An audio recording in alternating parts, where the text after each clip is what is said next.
Bradley J. with Breitbart News. I'm here with Coach Tommy Tuberville, the senior senator from the great state of Alabama. We are in a contentious time in Washington right now, trying to decide on who the next Senate Republican leader will be. Coach Tuberville has made his decision. The three candidates are Senator Rick Scott of Florida, Senator John Thune of South Dakota, and Senator John Cornyn of Texas. Senator, tell us what decision you've made and why. Well, first of all, they're all three friends, and I've worked with all three of them for 4 years. I'm looking for a new direction. John Thune's been in leadership. John Cornyn's been in leadership. Rick Scott is a businessman by trade. He was governor of Florida, and he knows President Trump very well. Has been with him the whole way. The other two were kind of a little sketchy on President Trump early. Finally decided to get on. But at the end of the day, we're going to have the majority in the Senate and be able to control the floor of the Senate for the next 2 years. And I want to make sure that we don't do anything to take away from Donald Trump's first 2 years, because it's going to be two of the most important years of our lifetime to get all these crazies out of the way, get our country back on track. I think Rick Scott would be the best to do that. Again, he's got to earn it. The next 2 days, there'll be a lot of discussion. They'll be talking to the members. But the vote will be Wednesday, and we'll see what happens. A lot of people think that it's going to be the end of the world if it's not Rick Scott or for somebody else. Really, it's not, because we're our own entity. We vote for our states and for the country, but we do need somebody that's going to stand up to Chuck Schumer, because he's going to try to hold everything up, try to run us in the ground, try to hold President Trump's agenda up, and we got to have a plan to stop that.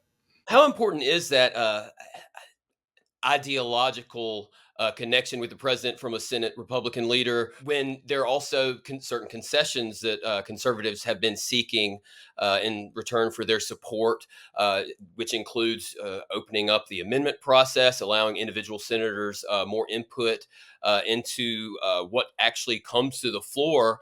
Do you think that there are concessions that can be made so that any Republican leader will be able to lead a MAGA America First agenda? And are there any specific concessions that excite you that you're looking for?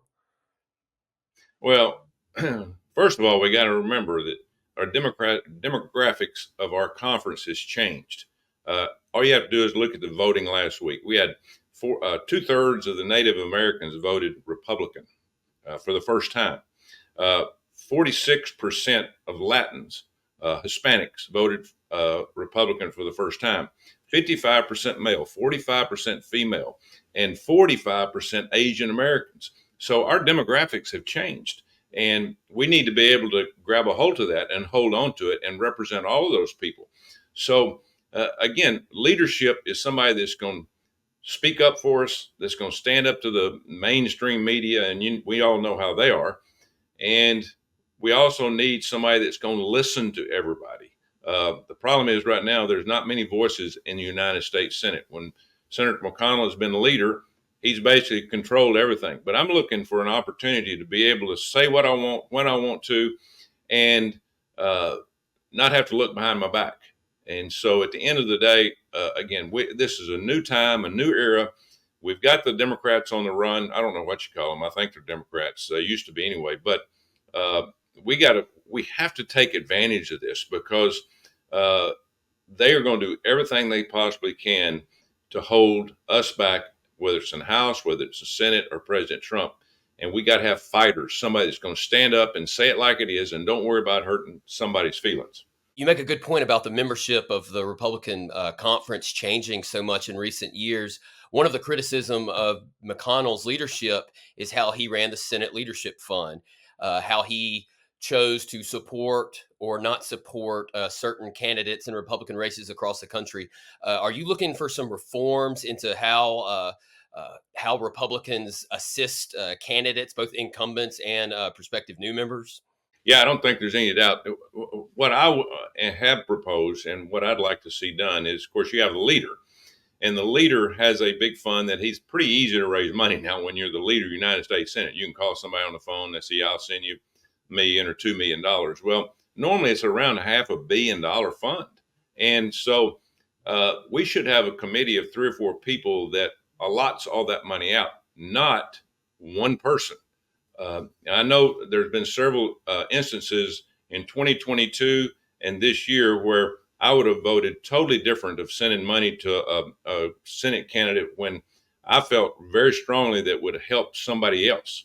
And so having one person to make a decision over a leadership pact, and then having a leadership pact used to basically, at the end of the day, say, okay, I helped you get elected. I need your vote to be leader again.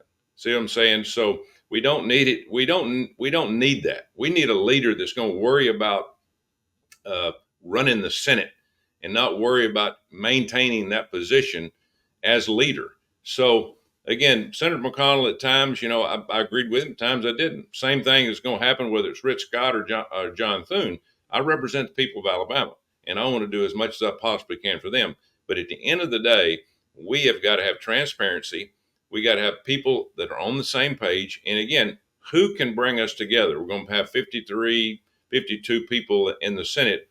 Who is going to be that person that's going to bring more of us together to help Donald Trump get his agenda across the line? You talk about the need for the Senate leader to actually run the Senate.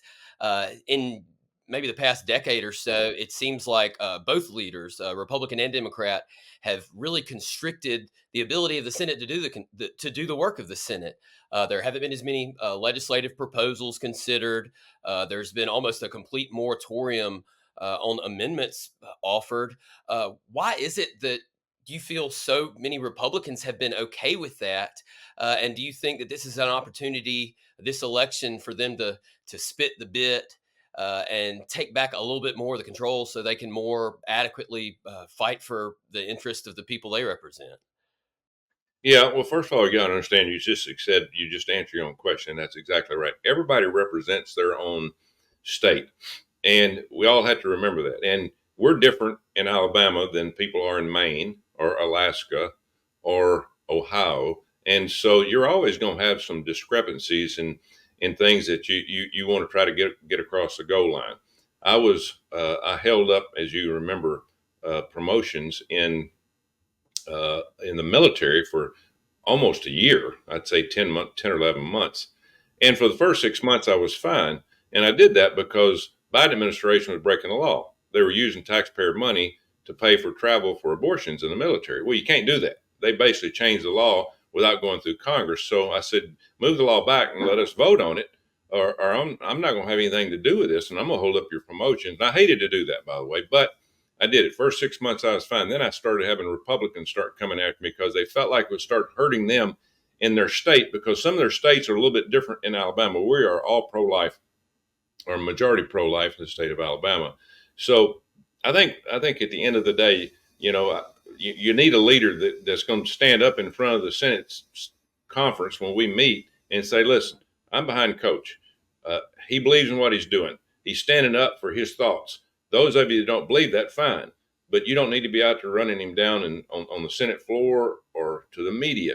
Uh, it's a team game. This up, and you know me. I've been a team player all my life, and you can't survive unless you have everybody understanding. If you don't believe in what you're doing, uh, then keep it to yourself and go to the leader and let the leader try to work it out. We just need more communication. I think that's what Rick Scott gives us, is probably better communication to everybody. Not that Cornyn and Thune can't do it. It's just the simple fact that he is a business guy. He's had to tell people no. He's had to sign a check. He's had to do things different than a career politician. What would your message be? You talk about the need for communication between a leader and the conference, but what would your message be to your colleagues who are maybe on the fence about supporting Senator Scott? Maybe they don't know who they're going to vote for. What's your message to them? Obviously, every senator has different priorities, but what's your selling pitch? Well, my deal is, listen. Most of them are looking at John Thune, who's been in second in charge, or John Cornyn, been on leadership. They've been up here for a long time. They're not looking at Rick Scott, that was out in business world doing things he needed to do to make things better for him and his family and the state of Florida, being a governor. Uh, I don't want us to take somebody just because they were number two. If people think John Thune's the best one, At the end of the day, after he tries to sell us, which is going to be Tuesday night with the caucus meeting, he's going to stand up in front of everybody and tell them why he's going to do it, how he's going to do it, when he's going to do it. Same thing with Thune and same Cornyn, and same thing with Rick Scott. But I think that this thing kind of got out of control early because John Thune said, "Well, I'm number two. I deserve this promotion." No, no, no, no. That doesn't work like that. It'd be like promoting in college. You lose the head coach and you promote the offensive coordinator up to be the head coach. Well, nobody knows whether he can handle it or not. He hadn't been there and done that. To me, Rick Scott has been in the fire before because he's been in a huge business world in the healthcare, and he understands the country and how to make decisions, how to hold up under pressure.